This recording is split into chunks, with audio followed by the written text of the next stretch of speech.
It's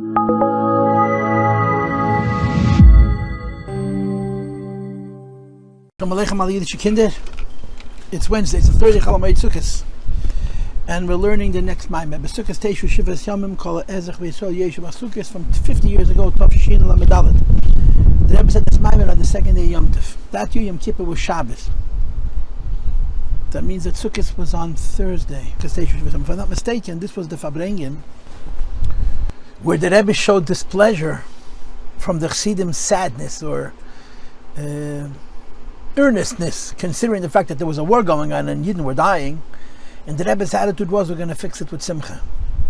I'm going to read you one paragraph. It says Leil Bel's the Chag HaSukkos, which means Sukkot was Wednesday night to Thursday. This was probably Thursday night, not Friday night. But Leil Bel's the Chag HaSukkos.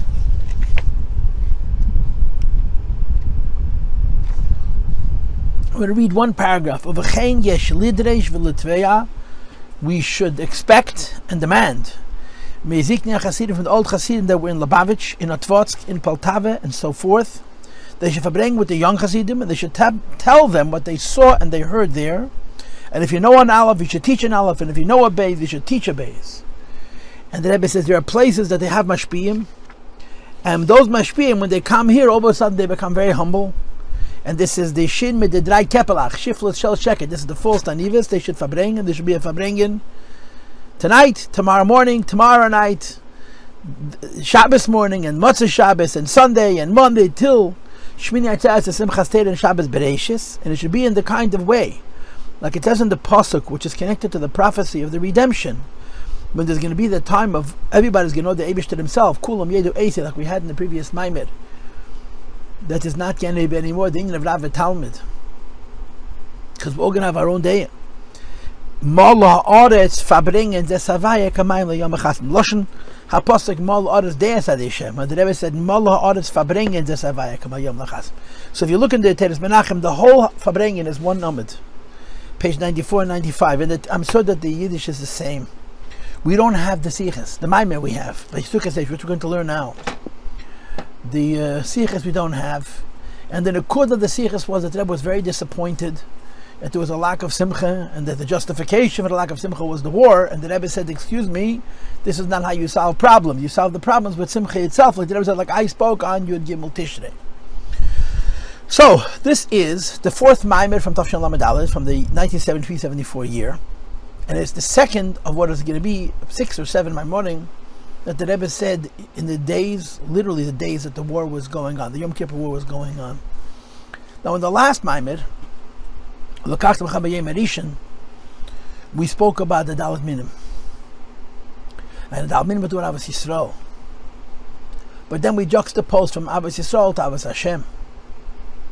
And the Rebbe brought that there's 2 levels of Avos Hashem. There's Avos Hashem only from the Neshama, and Avos Hashem from the Nefesh HaBahamis, which is considered infinite. So much so that it cannot be commanded, it can only be a promise, not a tzivui.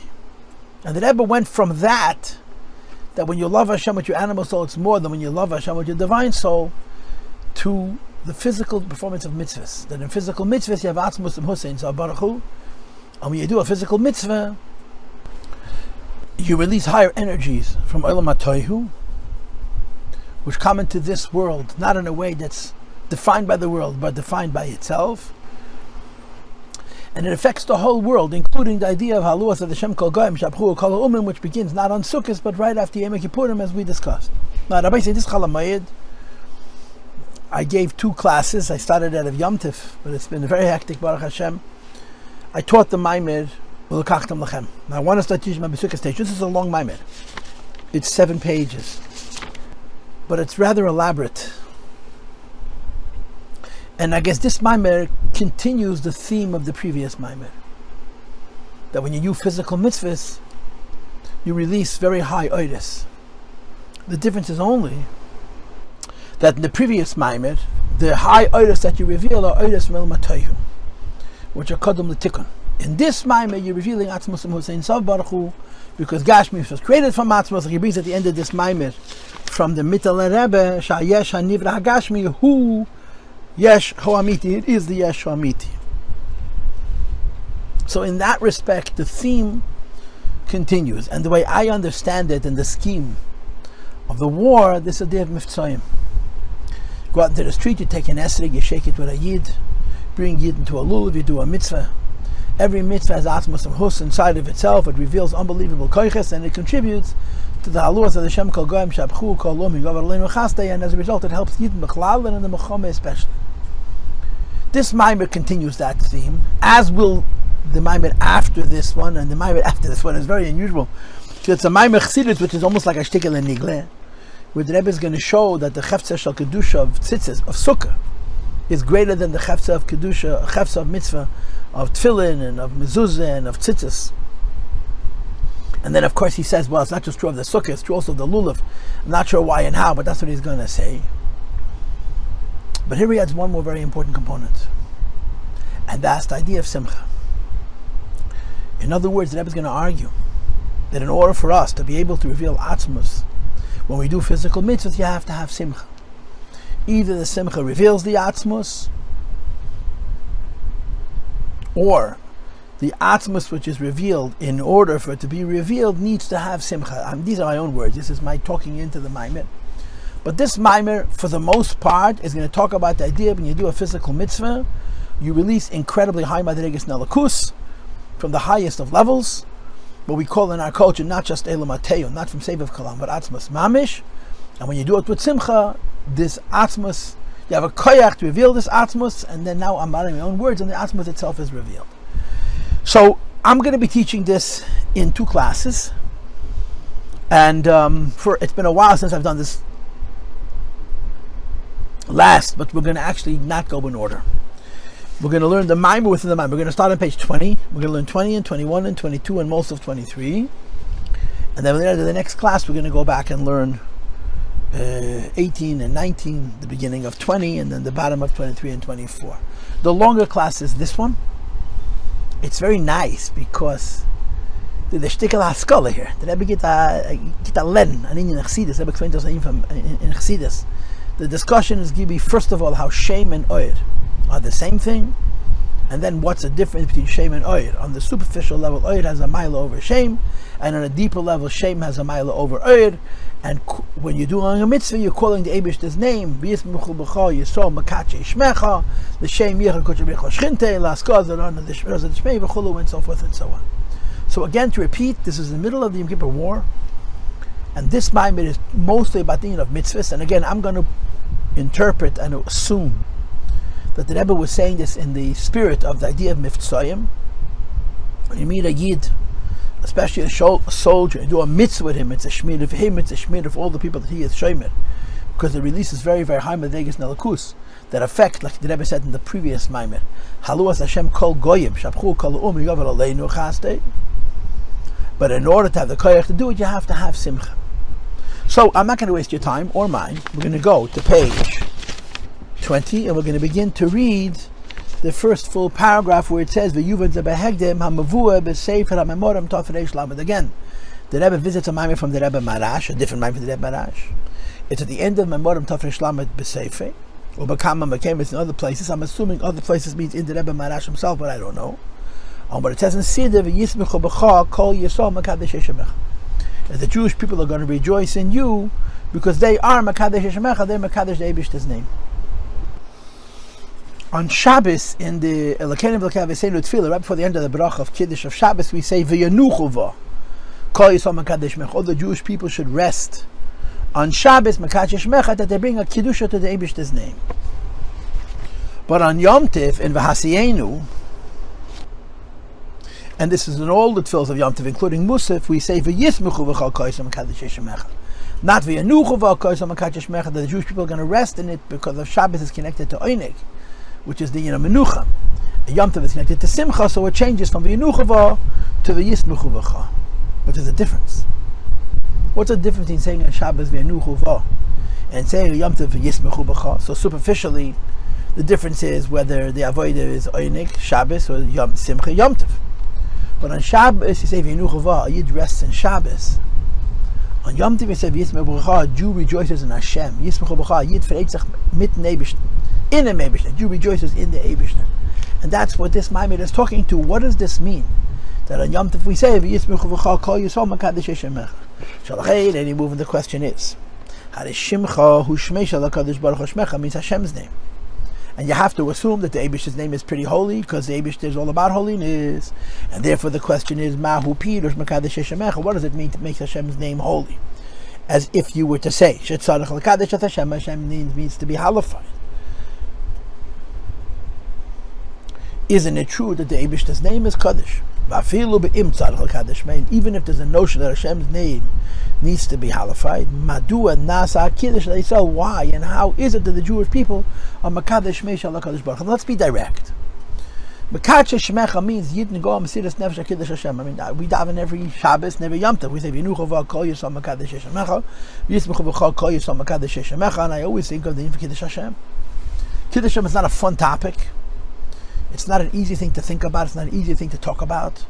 But it's a very real and a serious part of our identity as Yidden. It's very much a part of what Jewish people are. The Inyan Kiddush, Mesiras Nefesh HaKiddush Hashem, the Inyan of Kiddush Hashem, and so on. So Yidden Mekadesh Hashem is a big deal. Now you should know that in the Zayar, in Pashas Emer, where he talks about the Zayar says it means to say Kedusha. Kaddish, Kaddish, Kaddish is the equivalent of Mesiras Nefesh HaKiddush Hashem, and of course the Alter Rebbe, my mother, want to know how we're saying Kedusha equivalent to Kiddush Hashem, and they explain it. Here we're adding a kvetch that the Inyan of Kiddush Hashem is connected to Simcha. Yismachu b'chal kol Yisrael makadshei shemecha. Yismachu b'chal kol Yisrael makadshei shemecha. The Jewish people of Makadshei Hashem have Simcha. So the Rebbe is going to explain Makadesh Hashem, and by explaining Makadesh Hashem, he's going to explain the idea and the need for the V'yismachu b'chal, that Makadesh Hashem doesn't necessarily mean martyrdom. It doesn't necessarily mean that a Jew is giving his life to the Eibishter. It simply means you're bringing a Kedusha to the Eibishter's name. So the shaila is, I would imagine the Eibishter's name is holy. So what could possibly be the idea that we're adding Kedusha to Shmei Shalom Kadosh Baruch Hu? That's going to be the question. And in order to answer this question, first the Rebbe is going to explain what the word Shem means. Then he's going to explain the meaning of the word Mekadesh is Hashem. And then he's going to explain V'yismachu b'chal kol Yisrael makadshei shemecha, the Kiddush Hashem is connected to Simcha.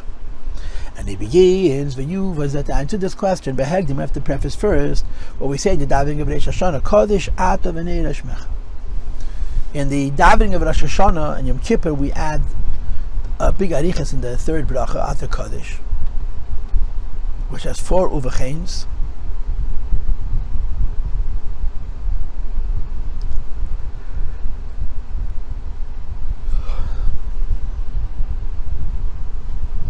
At the very end we say, Kodesh Ata V'nei Shmecha V'ein L'ka V'baladecha V'kosov V'yigbed Hashem Tzvokes B'mishpur L'kei L'kodesh Nich B'zocha Baruch Atah Hashem HaMelech HaKodesh. So at the very end we say these words, Kodesh Ata V'nei Shmecha. And the Rebbe is going to compare and contrast the words Kodesh Ata V'nei Shmecha to the words Ata Kodesh V'Shimcha Kodesh. When it says the Eibishter's name is awesome, Hashem is holy and His name is awesome, it's going on the Eibishter's name, but the Eibishter's name from Yeshu Begillah, it's revealed. In other words, the words Neira Shmecha are talking about a low madreg in Shmei Shel HaKadosh Baruch Hu, Shmei Shel HaKadosh Baruch Hu, it's in a state of Gila. And his proof is because Zehu HaHefresh Bein Inyan Ata Kodesh V'Shimcha Kodesh and Kodesh Ata V'nei Shmecha in the Possuk, which we say in a regular occasion, the third bracha Shemines B'Sar Ata Kodesh V'Shimcha Kodesh, and that's how we take us out also on Rosh Hashanah and Yom Kippurim. You're holy and your name is holy. And at the end of this bracha in the Yom Nereim we say Kodesh Ata, you're holy. V'nei Shmecha, your name is awesome. So the Rebbe says there's a very big difference between the words Ata Kodesh V'Shimcha Kodesh and the words Kodesh Ata V'nei Shmecha. What's the difference? And what the Rebbe explains is that although the words are the same in both, in one part it says Ata Kodesh V'Shimcha Kodesh, in the other one it says Kodesh Ata V'nei Shmecha. So the words Ata Kodesh are the same in both, but on one it says Ata Kodesh V'Shimcha Kodesh, and the other one it says Kodesh Ata V'nei Shmecha. So the Rebbe is going to explain Ata Kodesh V'Shimcha Kodesh. That shame is higher, is more hidden than the Kodesh Ata V'nei Shmecha. Let the Rebbe do the talking. Says the Rebbe the following: Inyan V'Shimcha Kodesh, in the Possuk in the beginning of the third bracha of Shminas, Ata Kodesh, you are holy. V'Shimcha Kodesh, your name is holy. U'Kedeshim B'Chol Yim Yaluch Hasala, and Yidden are holy. You know the way, if you think about those 3 statements, Ata Kodesh means the Eibishter lowers himself from being completely removed from the world to be above the world to the extent you could call him removed, Kodesh. Shimcha Kaddish means Ein Sof, the Eibishter's name. It's a Metzias Nimtza, and therefore it exists in a way that it's removed from the world naturally. And Kadesha Mechal Yem Yalu Chasela, the Jewish people who by themselves are only in a Madrega of Tehera, so through Avodah, Anshe Kadesh Tiyanli, Yidden are raised up from Tahara to Kedusha. So when these three statements, Ata Kaddish, V'Shimcha Kaddish, or Kadesha Mechal Yem Yahalucha, you have three ideas. The first is that Atzmos Mus comes down to be Kaddish. The second is that Ein Sof is naturally Kaddish. And the third is that the Halalucha, Yidden are raised up to Kedusha by saying Kedusha, being Mekayim Mitzvos. But there's a difference still between Shimcha Kaddish and Neira Shmecha. Here's how. The Inyan of Shimcha Kaddish, when you say that Hashem is holy, Atzmos Mus Ata is holy, and then you follow up by saying the Eibishter's name is holy, Ko Yabachin Shmei, it's a reference to the Eibishter's name, which you and I know means Ein Sof. However, it's Kameshu Kaddish removed, how godliness is holy and removed. In other words, even though we're dealing with Shmei, which means we're dealing with such a high Madrege in Shmei, that's very, very far removed from the creation. But how far removed is Shemicha Kaddish in the creation? Shubadugmas Ata Kaddish. It's comparable to the idea that the Eibishter himself is called Kedusha. And of course, Ata Kaddish is Kedusha Sa'atzmos. You are holy is a reference to the holiness of the Eibishter himself. And of course, Hashem himself is not even holy. Hashem is holy means related from a distance. Nivdal. The Eibishter is not even holy. He has to lower himself in order to be engaged with us on a level of holiness. But even when he lowers himself to be engaged with us on a level of holiness, it's the holiness of Atzmos Amhus. You do a hafesh, a pirish, Ata Loshanech goes on Atzmos. Ata Kaddish means Atzmos. So what's in Sal Baruch Hu, the way he's removed from the world is removed from the world categorically. So since you say in one sequence Ata Kaddish, V'Shimcha Kaddish, just like the Kedusha of Ata, or the Eibishter himself, is very far removed. The same is true of Shimcha, that Agam Shemavua become a Makemis. Although in my mother Chassidus explain, you don't say Ata v'Shimcha Kaddish. You say twice Kaddish. Ata Kaddish v'Shimcha Kaddish. Muchach proves Shekedushas Shimcha, the holiness of Hashem's name, is Lamato Mekedushas Atmos, is not the same as the holiness of the Eibishter himself. The holiness of the Eibishter himself is he has to lower himself in order to be removed from the world. Mashenka and Ein Sof, his natural state is that it's removed from the world. Nevertheless, that Mikiv and Shemcha Kaddish Hemshech Ata Kaddish, since in this beginning of the third bracha of Shemini the Shimcha Kaddish follows Ata Kaddish. Although Ata Kaddish is higher than Shimcha Kaddish, there's a proximity, there's a closeness between the Kedusha of the Eibishter's name to the Kedusha of the Eibishter himself, as they go in one continuation, in one Hemshech. How they move, and it's understood from this, Shagama Kedusha the Shimcha Kaddish, even when you say the Eibishter's name is holy, which is lower than saying he is holy, it's Bedugmas Kedusha Atzmos. It has some kind of indirect relatedness to the holiness of the Eibishter himself. So the words Ata Kaddish are talking about how Hashem himself is removed from the world, but he's close enough to the world to call him Kaddish. And then when there's the Shimcha Kaddish, the Ein Sof, the name of the Eibishter's Kedusha, even though Shmei, as opposed to Ata, is a Metzias Nimtza, that's also questionable. Even though Shmei is a lower Madrega than Ata, the Kedusha is similar because it goes in one sequence. Now, what the Rebbe is trying to say is that in this Possuk, Ata Kaddish, Shimcha Kaddish, Shimcha is close to Ata. Whatever Madrega that is, it's a very high Madrega in there in Hishtalshelus Ne'atzimtzum. Now in Hemshech Tafesh Samach Vov, one of the Mamer of Rosh Hashanah Samach Zayin is Kaddish Ata V'nei Shmecha. And over there the Rebbe Rashab explains that Ata Kaddish, Shimcha Kaddish, Ata means Kedusha Ha'atzmos, and Shimcha Kaddish goes on Yechelis, that Shmei, who is Shmei is Shmei, who is Shmei Echad, Kadmik HaKadnusei Yizbarach, which in the Madrega of Yechelis, it's actually difficult to understand how Kedusha of Shmei is lower than the Kedusha of Ata. But that idea, Ata Kaddish, Shimcha Kaddish, makes the Eibishter's name, the in from Shem, an entirely theoretical thing, because Yechelis is not a Metzias Nimtza. It's Kadmik HaKadnusei Yizbarach. Masha Ein Kain, Kaddish Ata V'nei Shmecha. When you call Hashem Kaddish, and you don't call his name Kaddish, you call his name awesome, so you're not talking about the same idea of the name. You're talking about the name of the Eibishter, which you're going to see soon goes on Ein Sof, the way it has the shaychus to the world inherently, and because it's a Metzias Nimtz. Shalosh and Kaddish Emer Akalat, in the end of the third bracha of Shemini Esrei, as we say it on the Yom Neroim Rosh Hashanah Yom Kippur. When we say Kaddish Ata V'Neira Shmecha, you don't use the word Kaddish for shame, you only use the word Kaddish for Ata. It's a different level of Shmai. What's the level of Shmai? Which is Bechinas Gilu. The level of the Eibish's name which is revealed. In other words, the way the light of Hashem emerges in the Eibish in the kind of way that first of all it's a Metzias Nimtza, and second of all it reaches Kalim, and it's His Galus through the Kalim.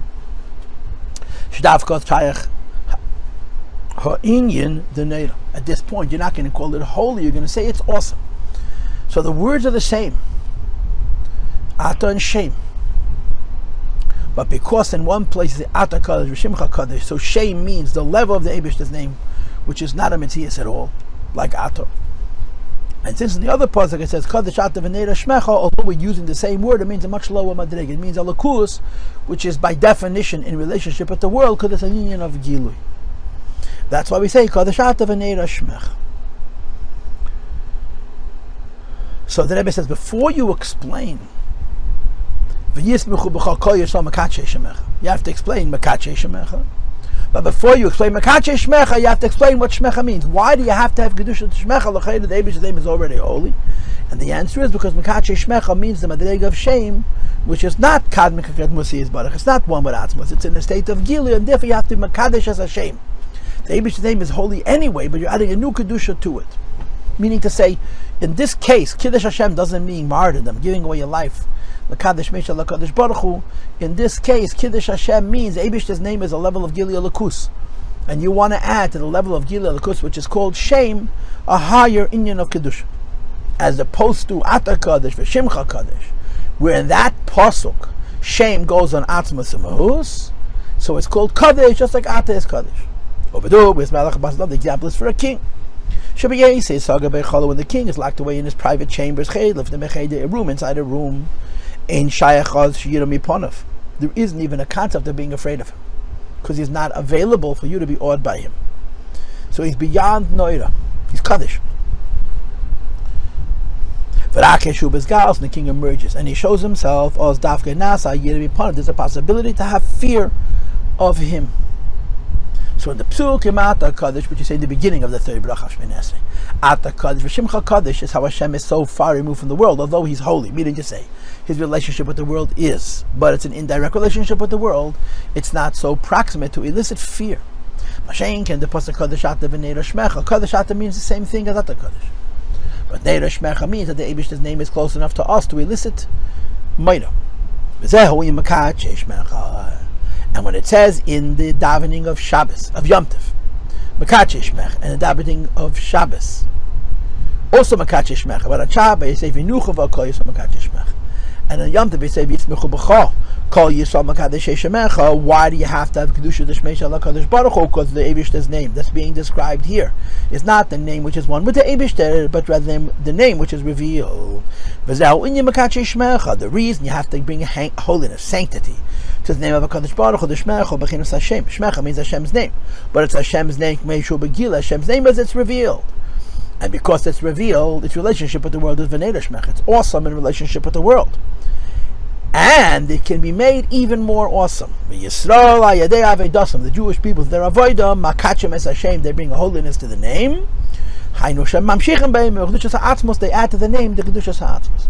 So in this paragraph, we just defined the word Shmecha. What does it mean? The Eibishter's name would mean Eidin Seif, which is in a state of Gilui. How do we know that we mean Eidin Seif, which is in a state of Gilui? So that Rebbe brought us this whole juxtaposition of Ata Kaddish V'Shimcha Kaddish, as opposed to Kaddish Ata V'Neira Shmecha. And he explained that in the context of Ata Kaddish V'Shimcha Kaddish, you cannot say Makadshei Shmecha. But in the context of Kaddish Ata V'Neira Shmecha, you could say Makadshei Shmecha, because Shmecha, the name of Hashem as it's being discussed here, is an inyan of Gilui, and Makadshei Shmecha means you're adding to the Elokus, which is the state of Gilui, something which is even higher than Gilui. And the Rebbe is going to proceed in the next paragraph to explain this more. So let's be clear. In this paragraph, we explain the meaning of Shmecha. And because Shmecha means what it means, that it's a Gilui of Eidin Seif, there is therefore a concept of Makadshei Shmecha. And now the Rebbe continues, says, I want to explain further what Shmecha means, and he says, Shem b'klolos w'inyan ha'ed. In this paragraph, the bottom of 20 and the top of 21, he's going to explain the Eibishter's name more, and he's just going to discuss it as if the idea of the Eibishter's name And as if the idea of the Eibishter's light, what we call in our culture Eidin Seif, Getlachkeit, are one and the same thing. On the next page, on page 21, in the next paragraph, the Rebbe is going to separate Oyer from shame. But before he separates Oyer from shame, he joins together Oyer and shame and explains them as the same idea. And he continues, page 20, last paragraph. At the end of the first line, when his Ba'yel was explained the two and Madam of Rosh Hashanah.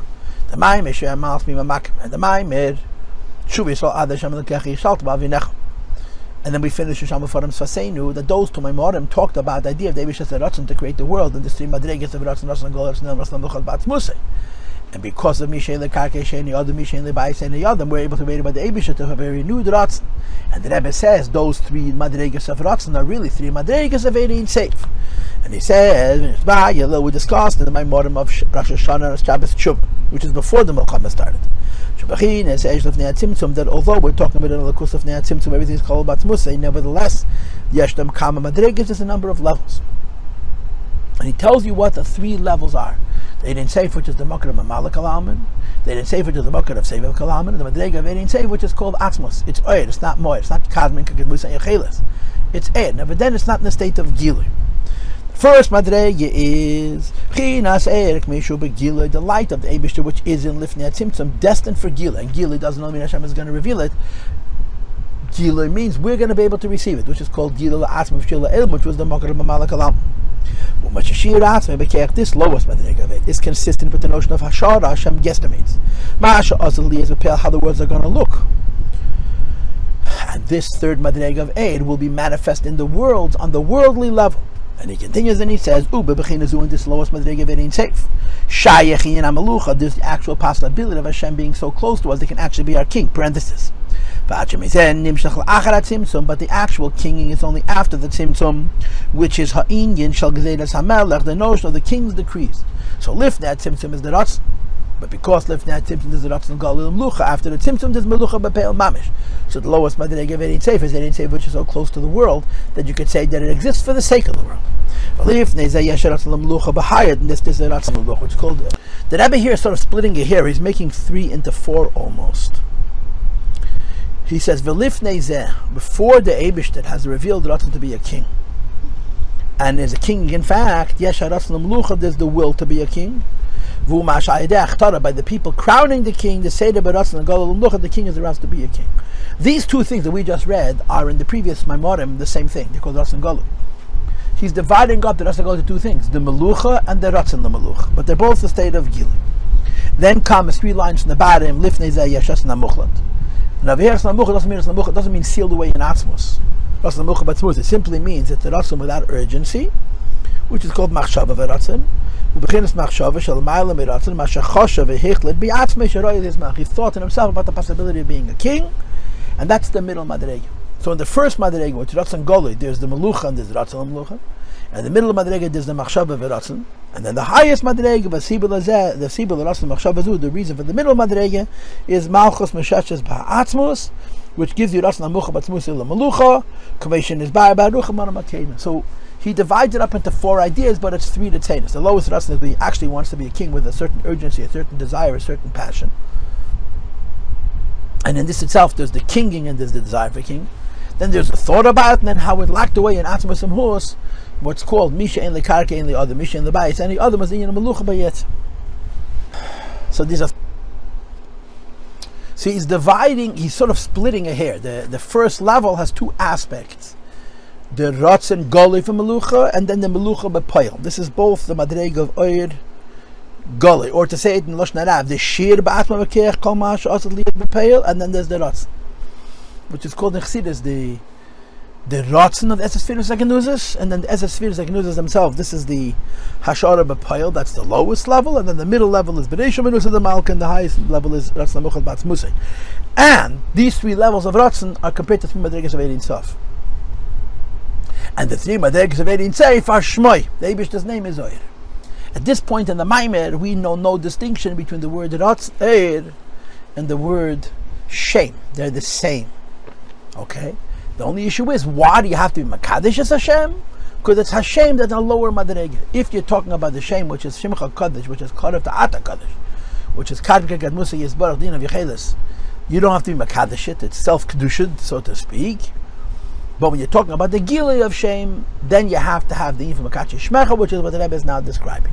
And he says, "Vaydei yavei the Reish Hashanah, the work of Rosh Hashanah mamshich and Yitzhak's bechin as hamalucha mishar sharish Yidden are mushish and atzmos." Now, of course, there's two approaches to this. One approach to this is that Yidden are able to me'eder this ratzon because Eibush has the ratzon atzmi for dira b'tachtenim, misha in the bayis and the other, misha in the karka and the other.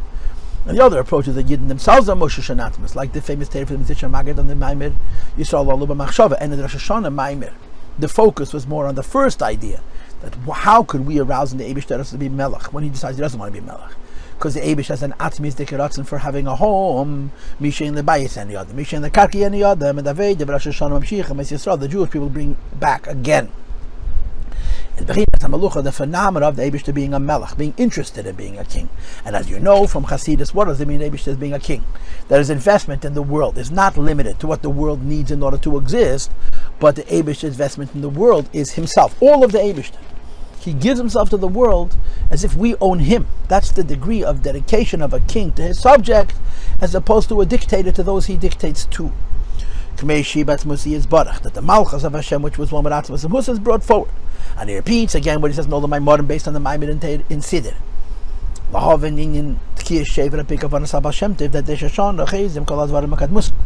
Hashanah, everything goes back to Atzmas and Hus. In other words, all revelations of godliness in the world, beyond simply giving the world existence, are withdrawn.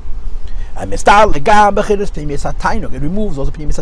And again, if you know the two Maimarim of Rosh Hashanah, you know that in the first Maimon of Rosh Hashanah, Tainig was never mentioned, only Ratzon was mentioned. In the second Maimon, the Maimon Shuva Yisrael, the Rebbe mentioned Dev Yisrael Lireish, and the connection between Reish and Oinig. The Rebbe wanted to say that in these Maimarim also, it's not only about renewing the Eibishter's Ratzon, there's also in renewing the Eibishter's Tainug. But before we renew it, there's a withdrawal, Kvayachal, of the Eibishter's deep interest in creation from all Madregas of Ratzon and even from all Madregas of Tainug. Which is why Hemshech b'Reish Hashanah is me'atzmos mamish.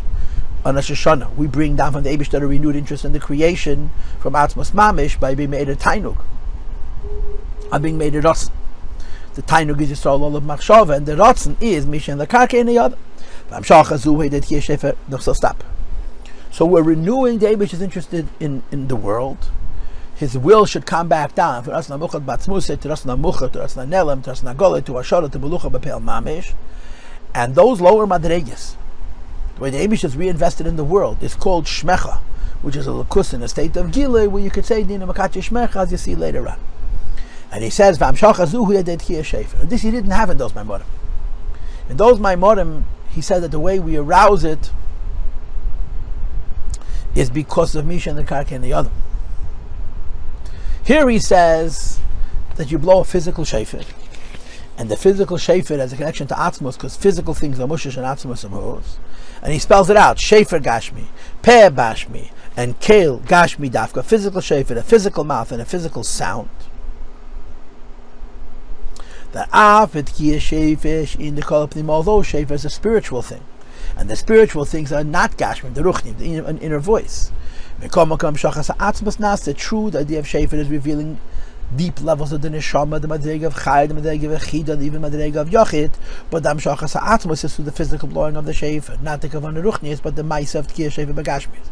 Because by blowing the physical shefer, we fulfill the purpose of Hashem has desired to have for himself a home in the lowest world. The desire is to have a home in this, the lowest of world, not in the higher worlds. And he brings from Tanya Pedek Lamed Vav, is Davker B'Tachteinim. So Misha and the Karka and the other means in Atzmos and Hus, there's a need of the Eibush to be Melech on the world. And this need is satisfied by us making the Eibush into a Melech and Eish Hashanah. And it's because of this need that we're able to bring forward the Eibush interested in Meluch. And bringing forward from Helam ala Gilui is revealing godliness from a hidden state to a revealed state. And when the godliness is revealed, it's called Shmech. Neira Shmech. So we understand two things, right? The Possuk that our Shir, it's a half a Mamer, the middle half of this Mamer is going on, is the words V'yismachu b'chol Yisrael makadshei shmecha, kol Yisrael makadshei shmecha. First we explained the word Shmecha, that it means Ein Sof, and we explained that it means Ein Sof, which is in a state of Gilui. Then we're going to explain makadshei shmecha, I have to bring a holiness to Shmei Shel HaKadosh Baruch Hu, and then he's going to say V'yismachu b'chol. In explaining Shmecha, we've done half the job so far. We've explained Hashmecha is the same thing as Oyer. Now the Rebbe is going to say Hashmecha is different than Oyer. And by saying Hashmecha is different than Oyer, he's going to argue that Shmecha is even lower than Oyer. There's different levels of Ein Seif. And the lowest levels of Ein Seif is the source of a Malak Alam and Gilui. And this lowest level of Ein Seif, which is the source of Malak Alam, which is in a state of Gilui, needs Kiddush. But when you compound it by saying that it's not only a low madrega of Ein, it's actually Shmecha, it becomes even lower. In other words, until now, Shem and Oyer were the same. From now, Shem and Oyer are going to be different. And on the low end, Shem is lower than Oyer. On the high end, Shem is higher than Oyer, but on the low end, Shem is lower than Oyer. And therefore, the need for being Mekadesh Hashem is actually very, very sensible. And it begins the next paragraph of Biur and Yehud, and you do a Hefesh B'nei L'Shem.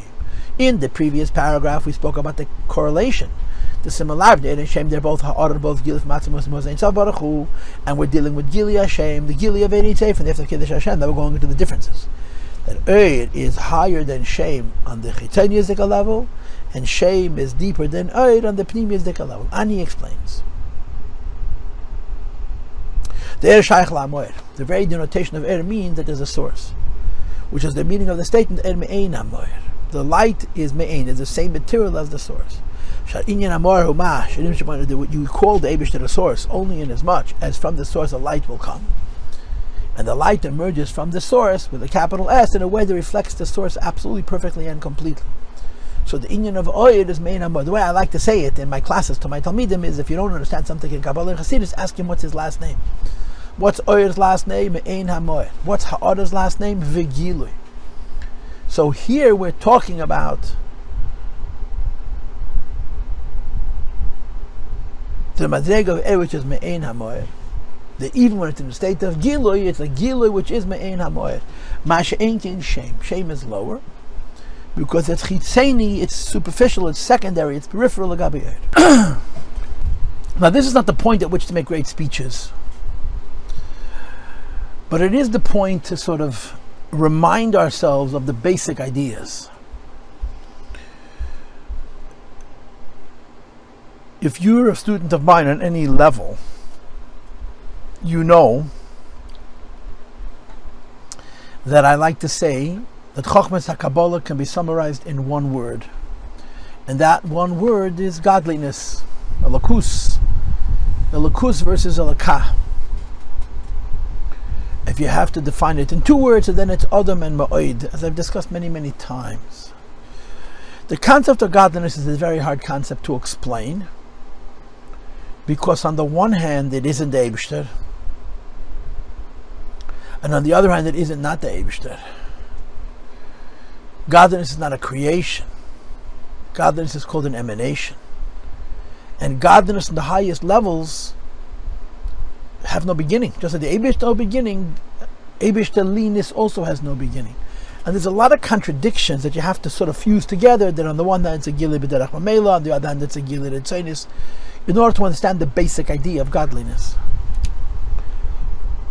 And of course, in our culture, the term that we use to denote godliness is Oyer. So in general, Shem and Oyer are the same idea. They're both the notion of godliness. I like to call godliness God interactive. Right? Hashem himself is a Metzias built in Metzias Nimtz. He relates to nothing outside of himself because he exists non-existentially. He has no relationship, not to time, not to space, not to matter, not to any other thing. Godliness is Hamshach V'gilui. It's the Eibishter, as the Eibishter has a relationship with things other than itself, as does himself, as does light. Or to use the language of the Rambam, which the Rebbe discusses in the Hadran HaGodel from Tafshin Lamed Hey, which the Rebbe was Magi and Tafshin Mem Hey, is that the Eibishter is called Motzi Leib B'Metzias, Yala Adas Shu Eini Motzi, and Ein Seif is Motzi Rishon. That's how I like to define it. Elokus versus Elokah is the Eibishter as the Metzias Nimtza. And when the Eibishter created the world, the way the Rebbe explains it, not Hadran, before the Eibishter created the world, the Eibishter, so to speak, created himself. That doesn't mean Chas v'Sholem that he made Psa'ashinu and Achidish. He created the idea that the Eibishter is going to have a relationship with the world. So the Rambam called it Motzi Rishon. We call it Elokus. Here we're splitting Elokus into two, Oyer and Shem. In the previous paragraph, we spoke about them as a unit. Now we're splitting them into two. What's the difference? The difference is in this notion of godliness, which is not the Eibishter anymore. It's not a creation yet. It's simply the Metzias Nimtza of the Eibishter Kvayochel. It's God interactive, like I like to say. The Oyer idea is how it's reflecting the Eibishter.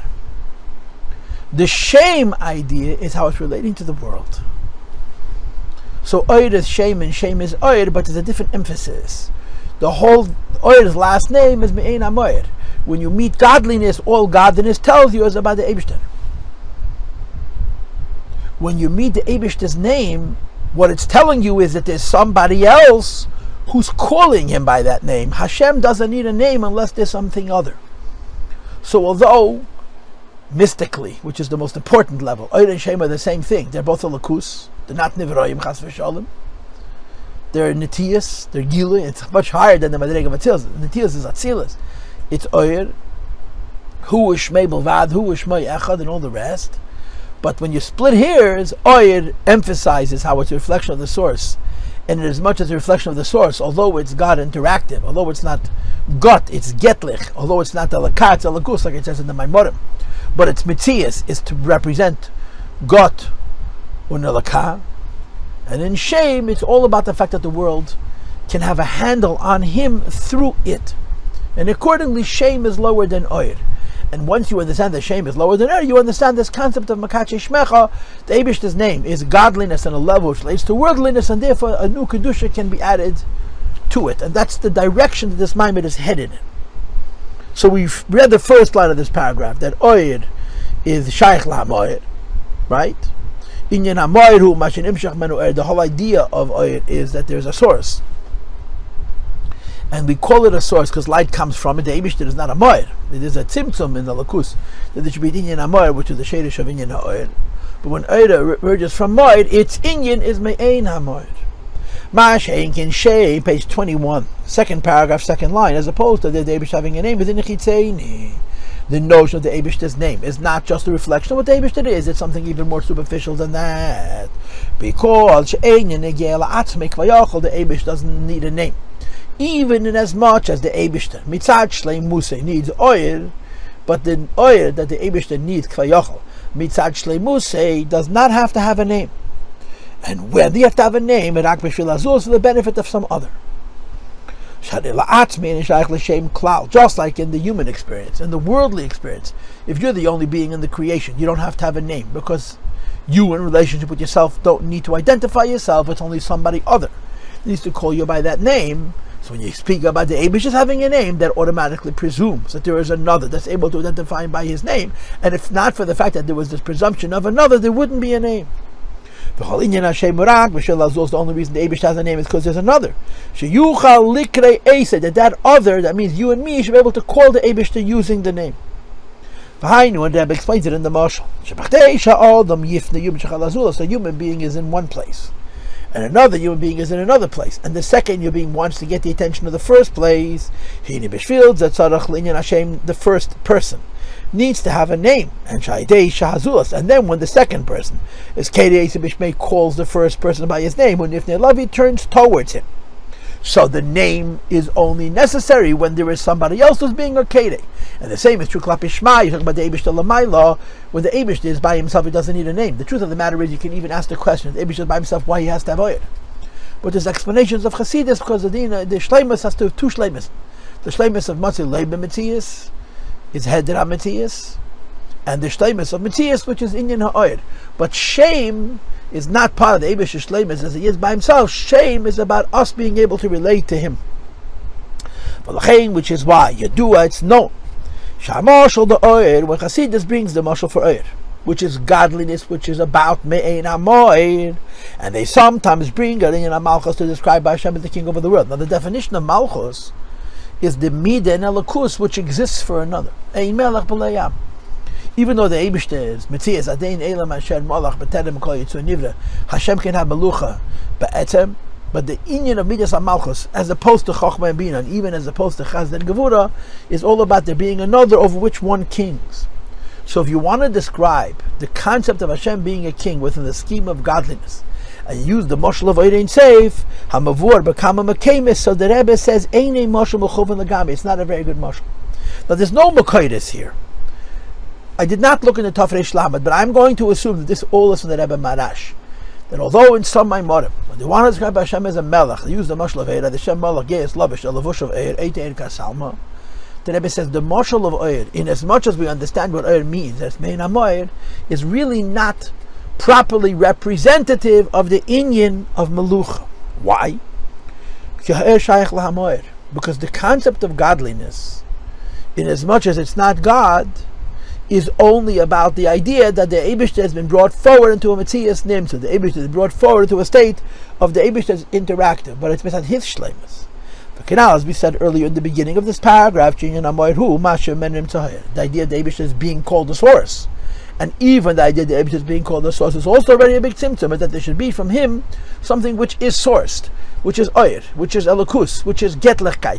But this oir, this getlichkeit, which is sourced by the Eibishter being a source, is about the shleimus of the source and no more. Mashein ken amalcha, as opposed to the Eibishter being a king, who in Yechid saying something very peripheral. Because the king means that there is an she'ein inegel atzmus, that it doesn't touch the Eibishter as he is by himself, without the zulas. The Eibishter being a melech presume that there is an and if you take away the or if you take away the Eibishter's relationship with the the concept of malchus, so to speak, breaks down. And the Rebbe proves it. Because we all know that the Iker of Elokus, the idea of Elokus, of godness as it exists on a level of Iker for the core reason it exists, is not that the worlds are created by it. The Eibishter cannot be defined by the creation. Hashem's existence has nothing to do with the creation. He's the creator, but he's not defined by it.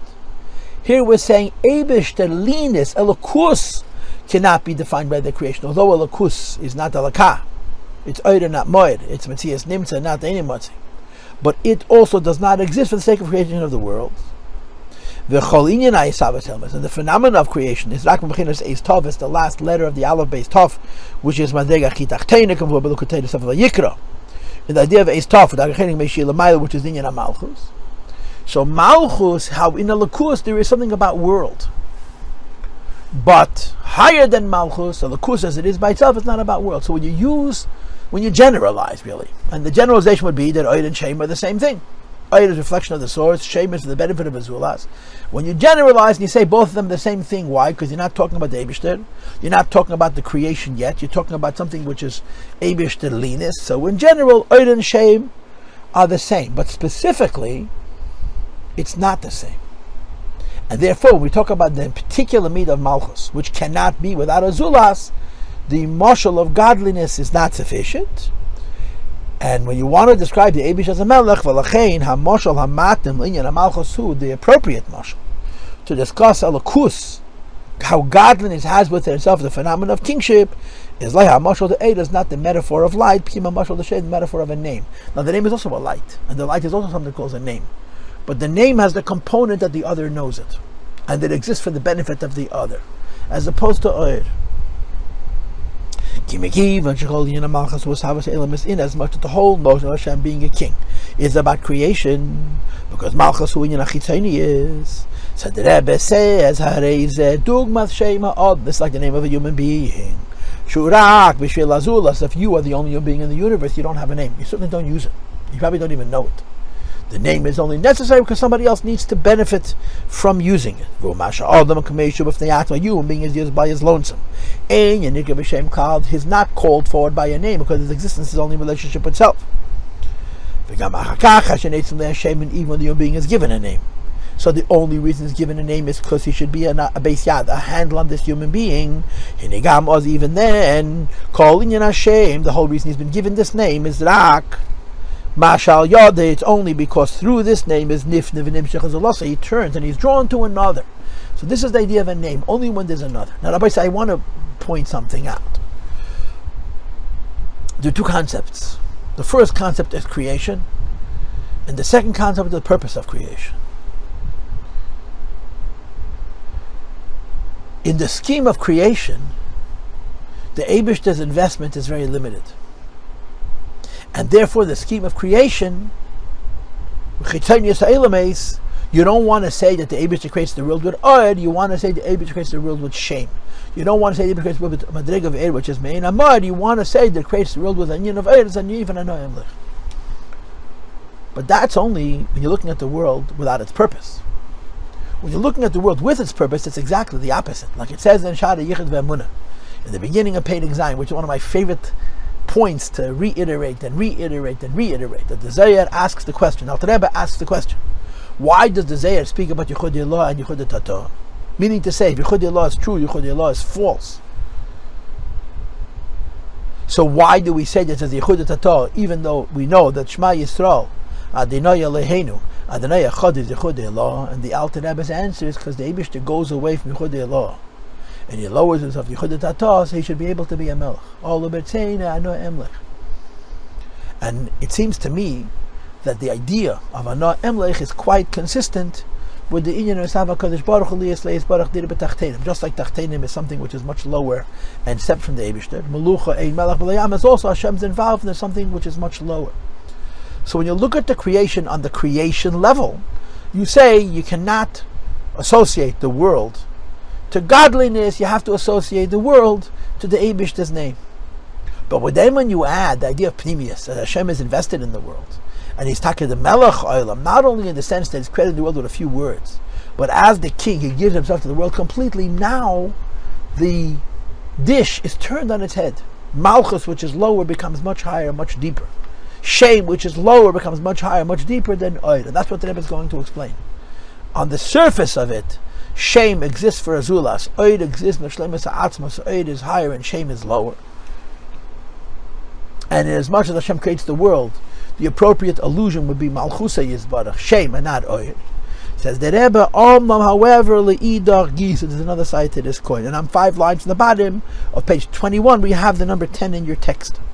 Yeshmaila b'shem aleh. There's another side to the coin. At the level of godliness, which is called a name, that only exists because there's another, there's going to be another, has an advantage over the level of godliness that exists, mitashleimas ha'atzmos, that's called Eir, which is Meyen Amoy. What is that? Godliness exists because God exists. For whatever reason, the way the Eibishter is understood, there he has a face. Even though he himself is a Metzias, Motzir Lebe Metzias, Metzias Bilti Metzias Nimtzor, he exists non-existentially. Yaladat Shu Eini Motzir. The Eibishter has what's called Motzirish. Godliness as it exists, and I said to you before, the Eibishter as he is before creation has the mile of Eini Motzir and has the mile of Motzir, and the mile of Motzir includes Madrega Oyer. But since Oyer exists to be Mashlam Atzmos, the Eir does not have Atzmos within itself. It's just that Atzmos benefits by there being Oyer. The Agam, even though godliness informs us of the source with a capital S, since we see godliness. We know the Eibishter is the source of that godliness, the light is the reflection of the source. Me'ain means the same color. That's what it means literally. Right? Ein hatcheles, ein hargam. Ein means the countenance, how it looks. Abdelach means it's a countenance, it's like B'delach. B'delach means crystal. So Ein Amar means it's like the source. The light looks like the source, same color as the source. But since the godliness exists simply to complete what God is, godliness does not carry God. It's himself. Within itself, it simply makes God whole, but it's secondary to God. Masheka de Hashem. But the Eibishter having a name means Hashem wants it to be another, and Hashem wants to have a relationship with that other. Moreover, he wants that other to have a relationship with him, and to effect this, he gave himself a name to allow that other to identify him and to call him. When that other calls him using his name, the reaction is not only from the name, the reaction is from the source of the name, the owner of that name, which is the Eibishter himself. The name of the Eibishter, when you call Hashem, he turns, and he turns in his essence.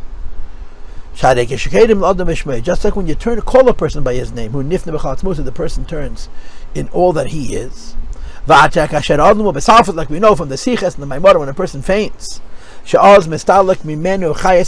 reason for the faint is because the life that's been manifest in the body on the level that fills the mind, heart, and the senses in the way which creates awareness and consciousness is departed. One of the solutions to bring a person back from a faint, in addition to using smelling salt, is he whisper his name in his ear, which calls the person forward. So the name of a person is secondary to the person. But when you call that person, he turns not just in his secondary component, the essence turns as well. Shem is that movement, which proves even though the only reason godliness has a level of a shame is for the sake of azulas, which makes it chitzonius, like malchus.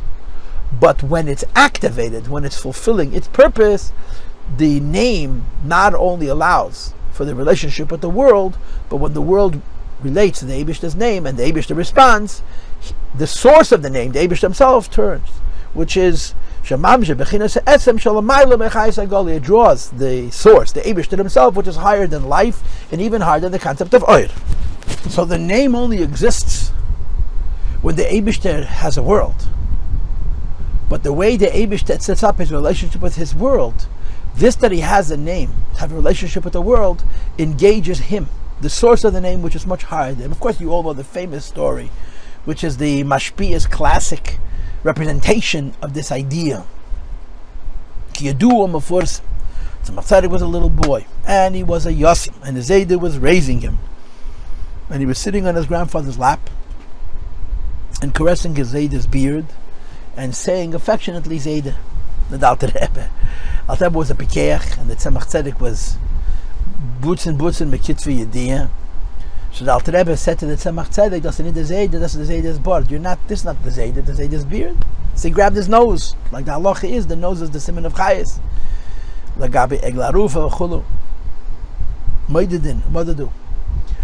So he grabs Alter Rebbe's nose and he says Zayda. And Alter Rebbe says again, "Das is the Zayda's nose. It's not the Zayda." So he grabbed one of the eyebrows, the payas. The Zayda is not to be found. So Tzemach Tzedek couldn't be outdone. He leaves the room. He waits a few minutes and he throws something on the ground very hard, makes a big bang, and he starts to scream like as if he got hurt. Alter Rebbe comes running out of his room to see what happened, and the Tzemach Tzedek is screaming Zayda.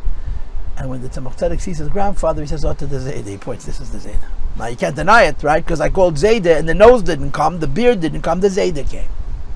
So this is it. A name is only necessary for azulas. But when the Eibishter sets up the name, and the same is true of Midas HaMalchus, on the one hand it's most chitzonius Zikah, on the other hand, when it's being used to fulfill the purpose of creation, it calls forth Atmos and Hussein Say Baruch. And here shame, which is in Hishtalshelus lower than Oir, reaches deeper than Oir. The same is true when you call a person by his name. When you call a person by his name, and if we learned this line before. 3 lines from the top of page 22, number 11, just as it's true by the idea of a name in a human being, that it may be secondary to what the human being is per se, but it's primary when it comes to the relationship to this human being. And this is certainly so when you're talking about Hashem Lamal, the Eibishter's name. The Eibishter creates a level of godliness which is called Oir, that exists in Shlemus HaAtmos. Then he creates a much lower level, it's also godliness, but it's called the Gili of Ein Seif, which is close to worldliness, which is called shame, or Shmicha, and it exists because there's going to be a world which makes it much lower than the Madrega of Eir. However, when one calls that name, Mamshich Atzmos, the Eibishter turns on a level which is even higher than the Oir and the Moed, which are otherwise closer to the Eibishter. And he concludes, the idea that he calls to the Eibishter from the depth. The idea that it calls the Eibishter from the narrowness, meaning we're calling from the Eibishter from a place of distance and remoteness, but when we call him, he responds from his depth and his remoteness, because he's reacting to the fact that we called him by his name, by not just giving us his name, but giving us himself. The Jewish people call the Eibishter, like a person calls his friend by his name. Now I want to remind you that the Mamer Rosh Hashanah, the first Mamer of Tafshin Lamed Dalet, and to a lesser degree the Mamer of Shuvah, which is the second Mamer of Tafshin Lamed Dalet, the Rebbe defined Kasicha as something very, very simple. You're calling the Eibishter, you call your friend as if it's no big deal. Now the Rebbe said, the Rebbe is the Gezuzah and asked the question, How could you be calling me mamakim and the only thing you're doing is chasich, which is an inyan hachichitzeni? And the Rebbe answered, when you're on such a high level, calling the Eibush is no big deal. But here, the Rebbe is giving us the impression that it's a very big deal. The idea that we're able to call the Eibush by his name is extraordinarily deep. The Eibush is responding not just in Madrege where the name exists, which allows us to know who he is and to call him, but he turns with his whole etzem. We discussed earlier in Rosh Hashanah Mamshich Yisrael Matzmusi Baruch. We bring back Atmas was in Baruch because of the principle of Misha in the Karka, Misha in the Bayis, any all them. The idea of making Mersicha, he says before, Hakriye B'Shmei, you're calling only his name, and he responds. So the downside of Shmei is that it only exists for the world. The upside of it is that it exists for Shem Atmos. The upside of shame is that when you call shame, even though it exists for Anina and Chitzoni, the response is Anina Pnimi V'Yatz. So we explained Oyer, how Oyer and Shem are the same. We explained how Oyer and Shem are different, that a Bechitzonius Shem is lower than Oyer, but Pnimis has a very, very big mile over Oyer. But which Madreg of Shem does this apply to? Which Madreg of the Eibish's name can you say that by itself it's an Inyan Chitzoni, and when you call him it's Nifta B'Chalat Musay? Of course it's only on very Chitzonistic levels, because the Pnimistic levels is very, very different. And that's what we said in the beginning of today's Shir. For the Rabbi Mamer, Makadshei Shmecha means how the Eibush has a relationship with the world. Not how the Eibush is by himself, the Eibush has a relationship with the world. Now if you're paying attention, there's two expressions here. One expression is called Kriya B'Shem, and the other expression is Makadshei Shmecha, L'Kadeshes Hashem. And B'Pashas they're the same expression, they're just different versions of the same idea. So when you call the Eibush his name, you're being Mamshech.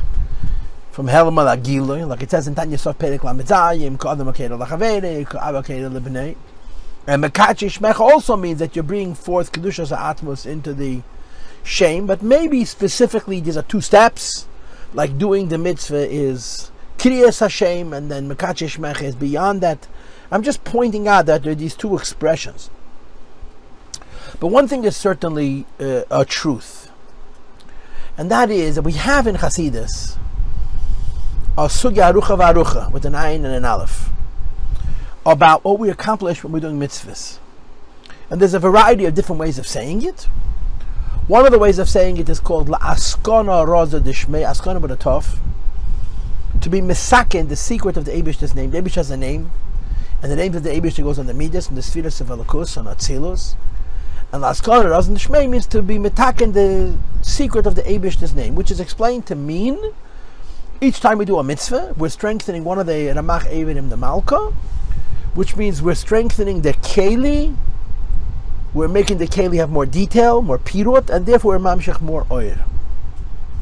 Alternatively, it says, when Isam Eise, Eschartem is called Mitzvos Havaya, Va'asisem Oisam. You see the tzitzis, you remember the mitzvahs, Va'asisem Eisam, when you're going to do them. So it says oisam missing an aleph, and it's vasisam oisam, vasisam atem, mal ani alechem ki'ilu asauni. That when you're doing a mitzvah, it's as if you're doing the Eibush, you're creating the Eibush. What does it mean, creating the Eibush? You can't create the Eibush. It means you're being marchiv, the kelim of Atzilus, and you're being mamshech additional oil, and that's called ki'ilu asauni. And it says in the Mamer, we had it recently, one of the Mamer that we learned. Why did it say ki'ilu asauni? Because when we're doing a mitzvah, we're only being mamshech the keli.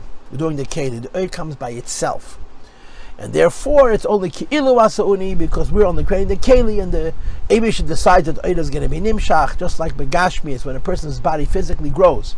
Automatically, there's more life from the neshama in the guf, as stated in the Maimarim. Similarly, when we do a mitzvah, we're mamshech more oil. And by the way, by contrast, when you say in Vayomer, so the beginning of Vayomer is Isam Eis Chartem Kol Mitzvah D'Shem Vasisam Eisam, that you're creating the Kalim, or the Kalim is Kilu Asuni the Eir is Nimshach Memela, and when you keep the Eibush, this mitzvah is to protect you from going astray. But then it says Laman Tiskru Vasisam is Kol Mitzvah Isai, and here it doesn't say Mitzvah Hashem, it says Mitzvah Isai, and it's explained in Chassidus, and the marker of it is a Zayar. That mitzvah savaya, and you have it in Samachei Bariches, this mitzvah samelach, which is in Malchus, mitzvah savaya, which is in Zoh, which is the typical idea of doing mitzvah pikabala, the Shemiach Kutsha B'Echot Shchinte, Laskon, Raza Deshmei, and the rest, and mitzvah size Keser. And over there we say that if a Yid does a mitzvah, and that highest madrege is not just mamshach the keli, it's mamshach the oil, and that's why it says v'isem kadesh melekechem asidim yisrael shikros neim kadesh shikuru ashmeisha lakadosh baruch Hu. When you're holding by the third madrege, which is higher than Atzilus, you're not just creating the keli and the oil is nimshach by itself, you're mamshach the eira atzmi. That's a Mamer Amudi. There's a parenthesis, but there's a classic sugya in Chassidus that explains the accomplishment of mitzvahs as understood in the framework of Kabbalah, that it's an Atzilus.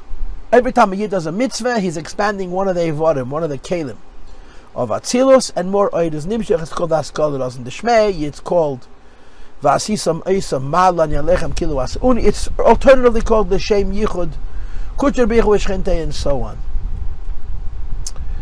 But they have another idea, and the other idea is what our Mamer is talking to. This is called Makadshei Shmecha, that you're not only bringing down more Oid into the Kelim, you're bringing Mamshach Atzmos into mitzvahs.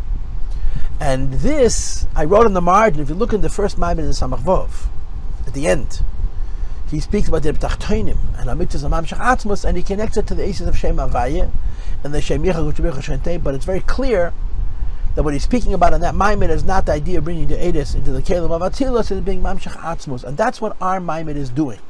Our Mamer is saying, Yismachol Yisrael Makadshei Shmecha. So the first thing we did, which was until now in the Shir, explained what Shmish HaKadosh Baruch Hu means. Shmai means Alakus, godliness. But Shmai means Alakus, which is in a state of Gili, which is Bishvil HaElamis, which makes it Chitzonius, which makes it Tofel, which makes it only when there's a Zulas. But on the other hand, when you call it by Shmai, is Nifne B'chalat Musei. So the lower Madrigas of Ein Seif, which are called Shem, rather than Oyer. Shem is lower, Oyer is higher. But the lower Madrigas of Ein Seif, which only exist because Hashem is planning to create us, and He creates Himself, right? Matzerisha, which is Mamte called Nimta, that we should exist in a way that's proximate to Lakus. So He has a shame, and then with that shame He creates us, which is Chitzonius. But then when we call Him by His name, is Nifta B'chalat Smus. It's an express shame. Makadshei Shmecha, as is going to be explained here, doesn't only mean that we're adding oidus into Kelim, which is the typical understanding of mitzvahs, but we're literally Mamshach Atzmos into mitzvahs. My only uncertainty, and I'm saying this before I read, is the Rebbe saying one thing or two things? Is the Rebbe saying, first of all, when you do a mitzvah, you're Laskon Raz of the Shmei, you bring oid into Kelim. And maybe this is called Kairei Shmei, calling the Eibush by His name. And then beyond that, in addition to being Mamshach oid into Kelim, you bring Mamshach Atzmos Mamish, and this is what we call Makadshei Shmecha. Is it two separate ideas or one idea? My inclination, my leaning is that it's one idea. And I just want to say that, of course, I'm immersed into my modern of Tishrev Tafshan Lamed, and I feel very fortunate. I feel very lucky. Das ist mein Leben. Ich liege und ich lerne Chassidus. Mit sich und mit anderen. It's a gewaltige Bracha auf alle Jiden gesagt worden. But the Rebbe is so into mitzvahs in these Maimarim. There's 3 Maimarim about Lulav. There's BaSukos Tashvu Shivas Yamim BaSukos, and then there is BaSukos Tashvu. BaSukos Shivas Yamim. All 3 Maimarim, the first one talks about the Daled Minim. The second one and the third one talks about the Sukkah, but he immediately connects it also to the Daled Minim, especially the third Mamer, and he's trying to make the point that for some reason, Sukkahs, the mitzvah of Sukkah, and even the Daled Minim, are more connected to Gashmias than any other mitzvah Gashmias, because that's do with Achila, eating and drinking. And accordingly, it's Mamshach Atzmos more than any other mitzvah. And if my hergish is at all right, the Rebbe is saying, when you go out into the street, and you meet a Yid, especially a soldier, who's going to the front and is being Mesa Nefesh B'Peil Mamish, to Megan and Bnei Yisrael, and you shake a lulav with him, you gave him an Atzmos, Makadshei Shmecha, which is not only the Atzmos as is found in the most mitzvahs, it's Atzmos which is found dafka in the mitzvah of Sukkah, which is Kedushas HaGuf, the Rebbe calls it in the next Mamer you'll see. And that somehow the Kedushas HaGuf of Sukkah is connected to the Kedushas HaGuf of Lulav more than any other mitzvahs you'll see in the next Mamer. So the Rebbe is obsessed with the idea that physical mitzvahs are Mamshach Atzmos. This is what's going on in this Mamer and in this whole Tishrei.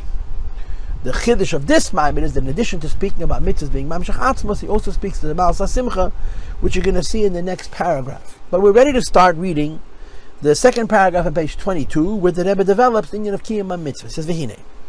Inyan HaKriya B'Shmeihu B'Klalos. The idea of calling Hashem by His name in general is inyan Kiyum Teiro Mitzvahs, doing mitzvahs. By the way, you learn Teira, you're also calling the Eibishter's name. Teira is called Mikra, Because called Torah Kulish Mesav Shal HaKadosh Baruch Hu, and when you're learning Torah Shebeksav, you're calling the Eibishter. The Chiddush in Mitzvos over Torah, obviously Mitzvos Advarim Gashmi and Torah is an Inyan Ruchni, but the Chiddush in Kabbalah is when you're doing a mitzvah, you're creating a keli for the Kedusha, for the Kriya, for the Lakus. When you're learning Torah, you're calling the Lakus itself. Okay, it is known to Torah mitzvahs and mitzvahs, Torah and mitzvahs, but particularly mitzvahs ma'asiyos are the secret of the Eibishter's name. And when you're doing a mitzvah, you're enhancing that secret. You're being what's called laskana. You're being masakin as a dishmei. And Hi8s Essence makayim as Torah mitzvahs. You do mitzvahs practically. Hi8s Him kedim bishmei. They're calling the Eibishter by his name. They're calling forward the Ein Sof, which is higher than Hishtalshelus, to come into Hishtalshelus. And in the case of mitzvahs, it should be mislabish and kalim, says the Rabbi, Hi8s Hamshich mitzvahs. Now they bring on atmos. So if you want to read this as 2 steps, you're welcome to. Step number 1, when a yid does a mitzvah, he's being mamshech into kalim, and of course you know the chassidus that anytime he does a mitzvah makes a bracha. It says in Torah in Bereshis, it's explained by Riches Men in Mamer, at the bracha on the mitzvah is only midrabbanan, but it's even higher than the mitzvah itself. Here the implication is, if you wish, when you're doing a mitzvah, you're mamshech into keli, and after you're mamshech into the keli, you're mamshech atzmos. And he explains, "Is thou mamshech called mitzvah before you do mitzvah shemiach and kodshei shchinte." And he doesn't explain what l'shemiach and kodshei shchinte means. And you could say this in 2 ways, because you could understand l'shemiach and kodshei shchinte in 2 ways. You can understand l'shemiach and kodshei shchinte as being mamshech Hi8s and kelim, laskana doesn't dishmei. And you could also choose to understand it the way it's explained at the end of the first Mamer in the Hemshech of Tofresh Samach Vav, that it's a havaya of atzmos amahus. But then he continues, "V'zeu asher kedeshanu b'mitzvos v'tzivanu." Hashem made us holy, and He gave us mitzvahs. And although here it's not spelled out, if you look, I wrote on the bottom top of your page 22, I was mitzayin to page 26, which is in the next Mamer, which I was learning this afternoon, where the Rebbe splits it up into 2. Asher kedeshanu b'mitzvos v'tzivanu means the Eibush would mekadesh the person, and He gave him a mitzvah. And then when we're doing the mitzvah, we're makadshei shmicha, we're bringing atzmus into the davar gashmi. So although here the Rebbe doesn't so explicitly separate it, in the later Mamer the Rebbe is going to say atzmus is brought into the person, or brought out of the person, to give him a koyach to be able to do the mitzvah. And then makadshei shmicha means we bring that atzmus into the davar gashmi when doing the mitzvah in fact. She'esol mamshichem kedusha ba'mitzvahs, that the Jewish people, and again I'm going to repeat myself, first of all, bring a kedusha into themselves, asher kedushanu b'mitzvos, and then with that kedusha, they bring a kedusha into the dvarim gashmi, which is bedug masa inyan the makadshei shmecha. It's comparable to the notion of making the Eibish's name holy, even though Hashem's name is already holy. Hashem's name is Ein Sof. So Hashem's name is Ein Sof. Its natural state is kedusha b'chlal lakus oyer, is kaddish umuvdol, even the lowest madregas of Ed, even the madregas of Gilui and Hamshech and his lapshus, like Shem, are also near for kedusha. Nevertheless, when he does a mitzvah, he's adding more kedusha to the Eibish's name, because the kedusha which exists, the mitzvah by itself, is the chitenius the kedusha, and the kedusha that he brings the mitzvah when he performs the mitzvah is atzmos mamish, ukmei mitzvahs mila sukkah v'tefillin. Using mila sukkah tefillin as an example, you'll see in a moment that he's going to focus particularly on tefillin. Shog kol Torah kol tefillin, not Torah is compared to tefillin. Nevertheless, kasher at tefillin menachem al shulchan, when the tefillin are sitting on the table. Hine, av shegamos, even though then also, when he writes Parshas Kadesh Aksuva Beklaf, the Parshas Kadesh was written on the parchment, and the same is true of the Ritzua, and the same is true of Sharon Yoni Atfil, there is Ein Seif, that physical thing which has been made in the kedusha of Stam, has kedusha of Ein Seif, Yesh, Remez, Lashra, Seidei Chachmal Yena. It's a hint for the manifesting of the light of the supernal wisdom. Nevertheless, whatever the word remez means when you're talking about a lakus, the light is not fully revealed in it. Today is Chaf Tishrei, and Chaf Tishrei in the Chitas of Tanya. In Ashana Pshuta, you read the beginning of Yad Kedesh Chav Gimel, without Rebbe discusses different the word Hashra and the word Islapsh. Hashra means the godliness is coming down, just as the godliness is by itself. So before you do the mitzvah, and then even though you have the Chefsa Shal mitzvah, and it was made l'shem shamayim, and it has a kedusha and so on, ein ha'eh she'eda ba mamish, the godliness is not manifest in that physical thing in a way of Hashra mamish. It's only b'derech remez, but it's only a hint, and I don't know what this means, and the Rebbe does not explain it. I would imagine that it's explained someplace else, but I don't know. When a person puts on that tefillin, but he's doing the mitzvah, he brings down that the godliness of that mitzvah should be revealed in the keli of that mitzvah, and he's going to split it up into several stages. And again, I'm using my own form here, although it's a 9 tzarachim, it's a Rabbi, and it's a besupek dikazach. Number 1, you're bringing down Hi8s into the kelim of Atzilus. The mitzvahs are kelim of Atzilus, and you're bringing down into kelim of Atzilus the Hi8s, which is meant to be begilim, but before it's only a gili in a way of remez, it should be begilim mamish. Number 2, you bring down the master of the world, the Eibishter is the source of mitzvahs, and this l'cha'ira means atzmos. That not only are you bringing down aid into the keli, but when you're doing a mitzvah, the anyi makadshei shmecha is that not only I'm bringing down aid into the keli, I'm being mamshech atzmos into the mitzvah gashmias for all the reasons that Rebbe gave. That gashmias is mushash and atzmos, like the Rebbe said in the previous Mamer. The Rebbe is going to say it on the top of the next page, 24. That it says in Mamer Admoram Tzoy Babir Yazosha Yesh Anivra Gashmi Hu Yesh Amiti. The physical Yesh is the Yesh of Atzmos Hus Ein Sav Baruch Hu. So when you do a mitzvah with a physical thing, you magal de alakus that physical thing with the kedusha Atzmos, and that's makadshei shmech, and that's called ba'alarotz. So it's a second step. The first step is yamamshech Hi8s giluyim into kelim. The second step is yamamshech ba'alarotzim, which is the nifan Atzmos. But then he says the third step. Well, the Hi8s, that means when you're doing a mitzvah, you're bringing down Godliness, which is even higher than ba'alarotzim. Why? Since when you're doing a mitzvah, you want to be makdesh Hashem. And makdesh Hashem does not only mean you want to bring down the godliness of the mitzvah into kelim, but you want to bring down Atzmos, which is called ba'alarotzim. For the godliness, which we're now saying is not mamala kalama, but Atzmos mamish, to be brought down into tefillin, it's mitzad bechina shalamayim has to be higher than light which is brought down. And therefore you have to say that when he's doing a mitzvah, there's a third madrega. Madrega number 1, yamamshach ein into kelim of mamala kalama. Madrega 2, yamamshach Atzmos, which is called ba'alarotzim, which is higher than us. If you're from the samach vav, become a makemis, that there's nasa and nishma, that nasa is ratzon echad, and nishma is tafresh yud gimel etzenis. Nishma is kabbalah sel mitzvahs, nasa is kabbalah sel ma'achal shamayim, and it's called ratzon and ba'alarotzim. The 613 etzenis, there's one ba'alarotzim. And when he does mamshach mitzvah, he's mamshach does a mitzvah, he's mamshach atzmos makadshei shmecha kedesh shmei, which is the madrega ba'alarotzim. But in order for that madrega ba'alarotzim not only to come down, but to be revealed, you have to have something which is even higher than ba'alarotzim. And it becomes 3 madregas. Madrega number 1, yamamshach eid and keli. Number 2, yamamshach the atzmos, which is called ba'alarotzim, into say that Hishtalshelus. And number 3, this madrega ba'alarotzim is beis galus, because you have a koyach which is even higher than ba'alarotzim, which is affecting that it should be beis galus.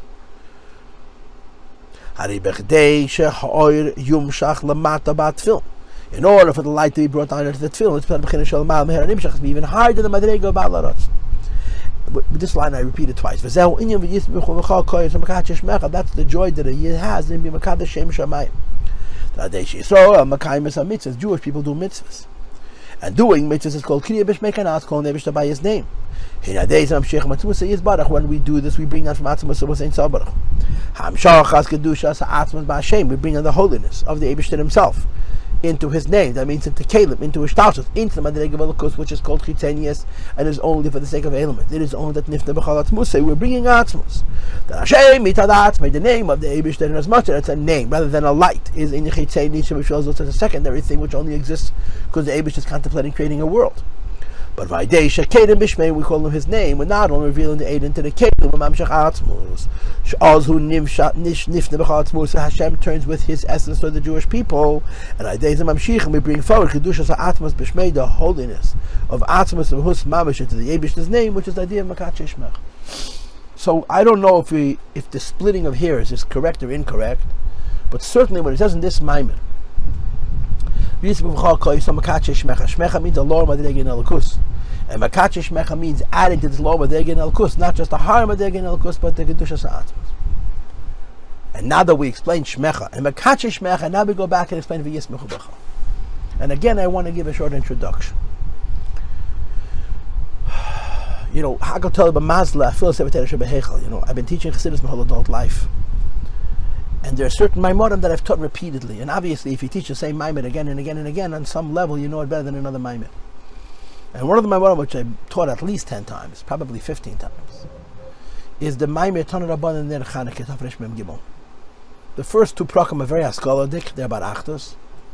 And the second two prakim, which are quite long, they're longer, are about the avoida of revealing atzmos, right? Which is how can you be mamshech atzmos to v'hayu advarim? And the Rebbe Rashab says a fascinating thing.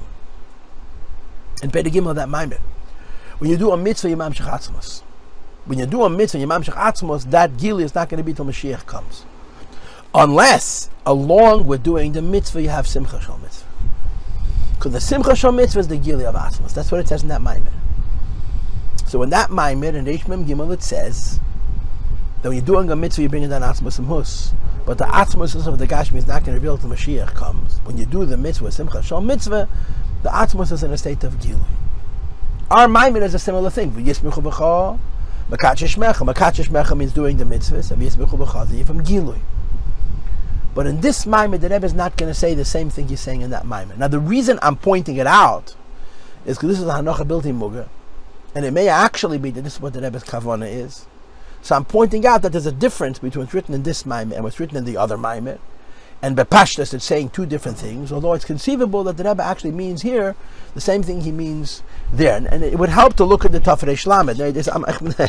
I have the Svarim here, just my books are stacked too deep, I'm a little bit lazy, but I have the Svarim doch I cooked in wenig. But the V'yismuchu b'cha kol yisol makadshei shmecha here is a little bit different than the Simcha Shal Mitzvah in Reish Mem Gimel, because over there the Simcha Shal Mitzvah is the Magal of the Yetzim. Over here the Simcha Shal Mitzvah is the giving koyach to the Gavra. V'yismuchu b'cha, Yid has Simcha.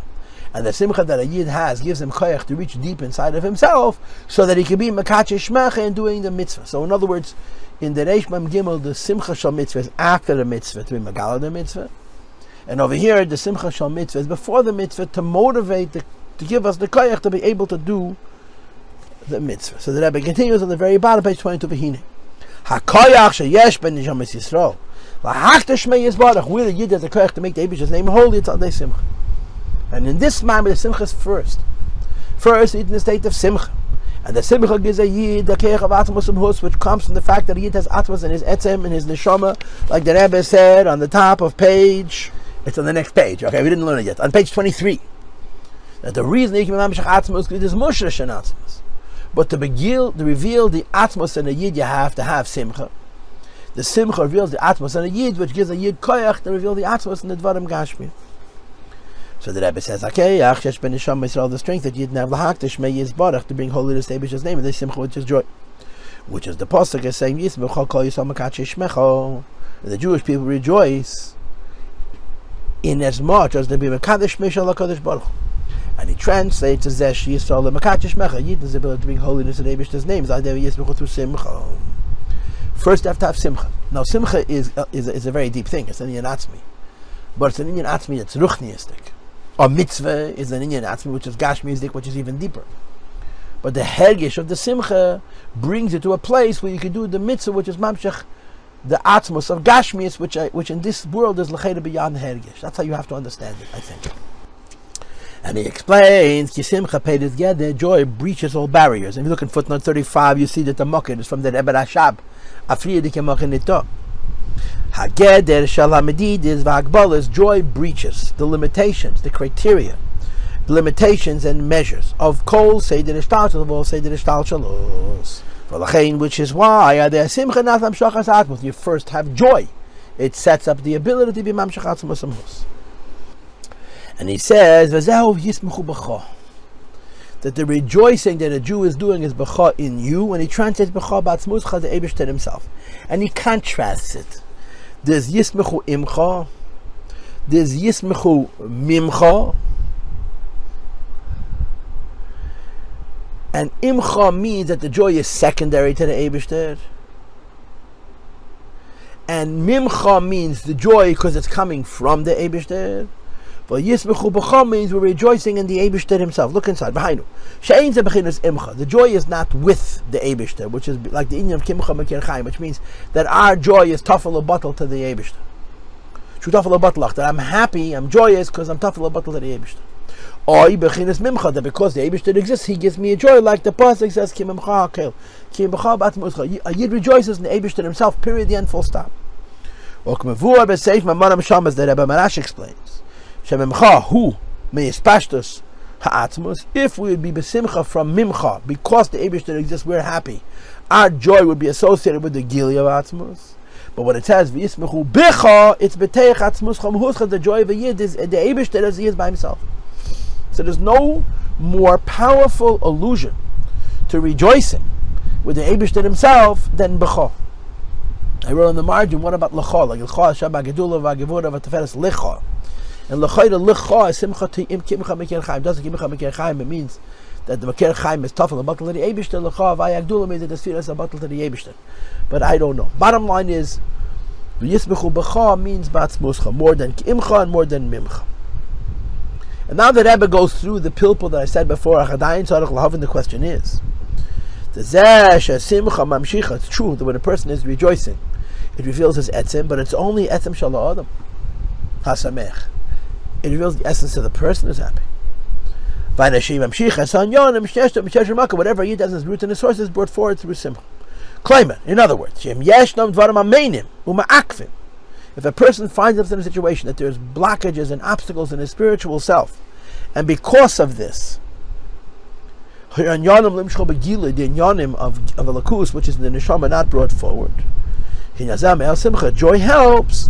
It breaches all of the fences, and Yid uses joy to access his own neshama.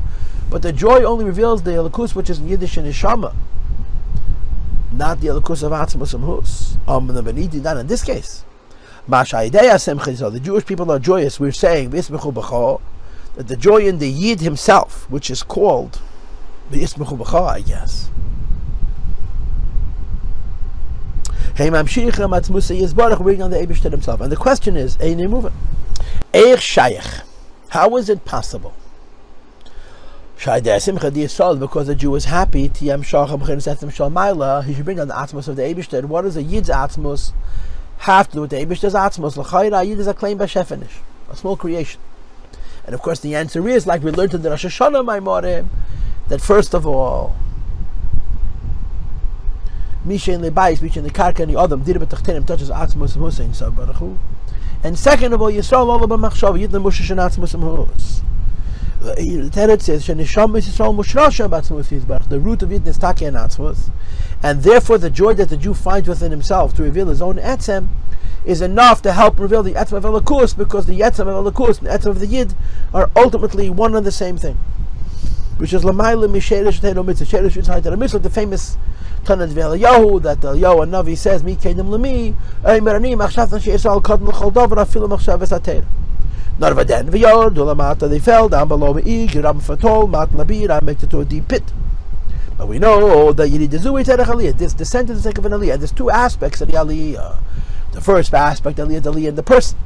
And the second aspect of Aliyah is Aliyah in the world. The Aliyah in the person is to go from the Madrega of Tara to the Madrega of Kedusha, from Neshama Shem Satimi Teheri to Atan Kedesh Tiyunli. And Ali in the world that gets explained in Tanya Perek Lamed Hey and on, as the Infant Dira B'Tachtenim, Biurim, Dira B'Tachtenim, and so on. The Neshama is uplifted by coming down into this world, to an even higher level than the Neshama was, for they came into this world. Because even though before they come into the world of the Machshav, they explained in my modern that Machshav means Al-Yeni Shal Machshav. Peter Shal Machshav is good for Bechens Al-Yeni, like it says Ba'ariches in the modern of after Shavuos. So the first Mamer and a half of Shavuos Samach Zayin is about Malachim. At some point in the second Mamer, he finishes talking about Malachim. We don't speak about Neshamas Yisrael, and he speaks about Neshamas come from Kelim of Atzilos, and then they come from Atzilos Bechlal, and then they come from Chachman, and then they come from Kesed, till they come from Lifnei Tzimtzum, and then every Madrega they're the Machshav. But Beklalos is Madrega of Tahara, not Kedusha. And they read the Tzerech Aliyahs to the Madrega of Kedusha, like it says later on in the Hemshech of Samach Vov. Mikol Makar, nevertheless, I day, Yiri Dostam Lamato, and they come down into this world, Misal Maila Yeni Yezet, Yivivin Higher Madrega, which is Shemes Alim, L'Shar Shomarish, they elevate it till their first source, which is the Rosh Hashanah Tzmusi Yizbarach, which is even higher than the Yinah Machshava. And what the Rebbe is trying to imply is that before the Yidid Tzerech Aliyah, we have no access to that Sheidah Shabbat. We all have access to the Sherish Shemach. We use the Machshah, which is the Kelim. And the Ved of Tahara, and through coming into this world, we reach the Medeg of the Shtab, of a goof of the Malchut, with the goof of the Abish, which is Kedusha. Ein Sof. The Kelim of Atzilus, Ein Sof, which is even higher than the Kedusha of the Nisham. And then it finishes, Mekivan Shasherish the Yisrael, since the Sherish of Yitnis and Atzmus. L'cheina the Asimcha Shalhem, their joy reveals their Atzmus. And this Atzmus that is revealed to their joy, Simcha Peiris Geder, Kol HaGedorim, V'Medidas V'Agbolos Hishtalshelus, and Mamshich HaMitzvos Yizbarach Mamish in the physical performance of a mitzvah. The Yitz Koyach, the Mamshich Atzmus, gives himself as Moshe and Atzmus. So V'Yismachу B'chaz, the avoid of Simcha, which is going to be revealing the Atzmus of Makadshei Shmicha. But I just want to repeat again, that when you speak about Yerid Tzerech Aliyah, there's one idea of Yerid Tzerech Aliyah, the Tzerech Aliyah of the Neshama. There's the other idea, Lakel Behen, the Gashmias of the world. And over here, the V'yismachu B'chaz, Magal, the Shedish of a Yiddish and Neshama through the Simcha, and it causes Makadshei Shmicha, Magal, the Atmos, which is in a mitzvah, which is L'chayr even higher.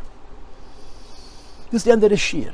So we learned page 20, except for 3 lines, 21, 22, and about 2/3, a little bit less than page 23. What's left for the next class? Page 18 and 19 complete. The very top of page 20, and then the bottom of 23 and 24. In other words, about half. It's hard to say which half is bigger, but it's almost exactly half. On the first half of the Mamer, the beginning of the Mamer, the Rebbe is going to discuss the Sukkah.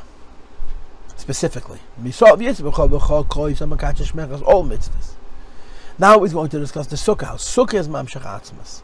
And he's going to bring Rayas in the Psukim that there's Makifim, and there's Pnimiyim, and there's Yechida, and there's Yochad. It gets very, very excited.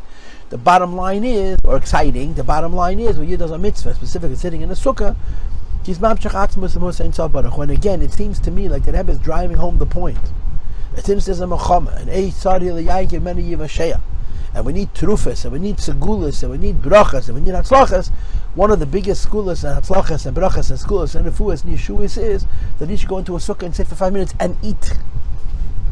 As you'll see, the focus on the avachilushti in this Mamer, and then also in the next Mamer more oisfilach, and the next Mamer, which is the third Mamer about the war and the idea of mitzvahs. The Rebbe is going to compare the lulav to the sukkah, not the sukkah to the lulav, but just like the sukkah is mamshech atzma, so is the lulav, ukafishi is by the common mitzvah Hashem. This is the end of this class, and by the end of the next class, I'm hoping to record it tomorrow. Maybe I'll start tonight. For those who do not know, we're going to start BaSukos called BaSukos. Thank you for listening to me, and thank you for giving me a reason to learn these Maimorim. So thank you for making my life a life which is full of Torah and Chassidus. A guten Moed.